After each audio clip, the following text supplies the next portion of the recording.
So today I want to do another quick recap of the exponent properties that we've been working with so far. And here's our expectations for directions. Remember, we are looking for evidence for calculations, how you are simplifying each problem. So whether you're color coding or writing things out based on the meaning and showing us how you're simplifying, that's the most important aspect of your practice for today. So again, remember the caret key, that upward arrow symbol denotes the number, or the variable after it is representing the exponent. So the number in front of the caret is the base, and the number after it would be the exponent.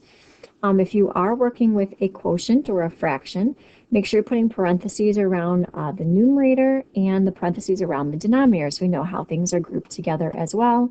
And always simplify numerical values. So if you have something as 5 to the third, make sure you find its value, which is 125, and use that. So a quick recap of the items on your day 1 and day 2 videos. I pulled up 5 examples together here, so just to run through them, we want to simplify each expression. So here we have negative 4x times 10x to the third, and if we think about the definitions, we just have these items being multiplied together. And so we know the coefficients can interact, so we could do negative 4 times 10, and then we can look at the variables x and x to the third. So I'm just going to kind of group together the like pieces. Well, negative 4 times 10, that's negative 40. And what's important to remember here, that single x is to the power of 1. So we have 1x being multiplied together here and 3 x's being multiplied together there. So we have a total of 4 x's being multiplied together. To show that, that would be x to the 4th. So our simplified expression would be negative 40 x to the 4th power.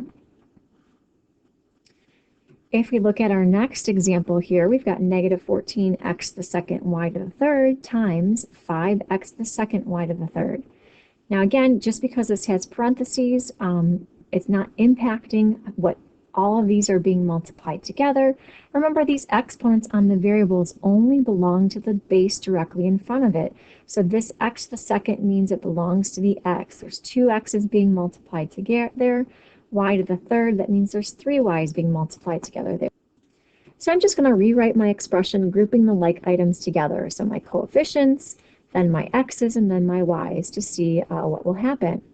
Well, a negative times a positive is going to be a negative, and we've got the negative 14 times 5, which would be negative 70. Then let's look at the x's. X to the second means we have 2 x's here and 2 x's here. So we have a total of 4 x's being multiplied together. That's denoted by x to the 4th power. Y to the third means there's 3 y's multiplied together here and here as well. So we have a total of 6 y's being multiplied together. So we denote that by y to the 6th power. Now in this expression, it's a little bit different than the previous one. This exponent of 4 says you have 4 sets of the base, which everything inside those parentheses is your base. So if we write that meaning out 4 times and do what we've done previously, that will help us simplify our result. So again, 4 sets of the inside. So the coefficients are going to interact with each other. We can see we have x's that are going to interact and y's that are going to interact. So let's rewrite them together. So as we look at this, we're going to have to multiply 5 times 5 times 5 times 5. That's going to be 625. Then remember, these x's are all to the power of 1. So we have a total of 4 x's being multiplied together. That would be denoted by x to the 4th. Then we have y to the 4th, which means you have 4 y's here and 4 y's there. So right now we've got 8. 4 more, that's 12, and 4 more, that's 16. So that's y to the 16th. So our simplified result should be 625, x to the 4th, y to the 16th. Now, as you saw in your day 2 video, when we're working with quotients, right, a division problem, comparing the numerator to the denominator, we still want to think about it in the same way as what we're working with, but now we have the added feature of looking to see what greatest common factors we can divide out from both the numerator and the denominator. So based on the meaning, I'm going to write 4 as 1 times 4. x to the second means there's two x's being multiplied together. So I'm going to write that as x times x, and then I have a single y. So that's in my numerator. Now in my denominator, because I'm thinking about this numerator here with 4, 12 has a factor of 4. 3 times 4 is 12. So I'm going to write that 12 in its factored form, 3 times 4, because that's going to help me simplify. Then I have a single x, and then I have 5 y's being multiplied together. So I'm going to write those out. Now again, we want to simplify this. So we're looking to see what greatest common factors we can divide out from both the numerator and the denominator. Well, there's a 4 that we could divide out from the numerator and denominator, so we'll do that. We can see we have an x in the numerator and an x in the denominator, so we're going to divide that out. And I also have a y in the numerator and a y in the denominator that we can divide out.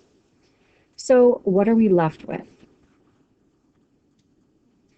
Well, we're left with 1x in the numerator and 4 y's in the denominator. That would be denoted by y to the 4th. So my numerator, we could write it as 1x over 3y to the 4th, or if you want to just write x over 3y to the 4th, that's also fine as well. So there's our simplified result. So let's try one more, putting everything together from the 2 days. Here we want to simplify our expression. So in our numerator, we can see that this exponent of 3 means there are 3 sets of what's on the inside for that base. So let's think about the meaning. Let's simplify that numerator first so we can start looking to see what they have in common to divide out. So if we think about rewriting this, we're going to have to multiply those 5's together, and 5 times 5 times 5 is 125. And then let's look to see what's happening with these v's. V to the 3rd means there are 3 v's multiplied together here, and 3 more here. We've got a total of 6, and 3 more here, which is 9. So we have 125 v to the 9th divided by 2v to the 10th. Just like we did before, now that we know what we're working with in the numerator and denominator, do we have any greatest common factors we can divide out? Well, I'm comparing 125 and 2, and their greatest common factor is 1. Dividing out a 1 is not going to impact what we have right here, so we're done simplifying the coefficients. Now we do see we have v's in the numerator and v's in the denominator. We have 9 in the numerator and 10 in the denominator.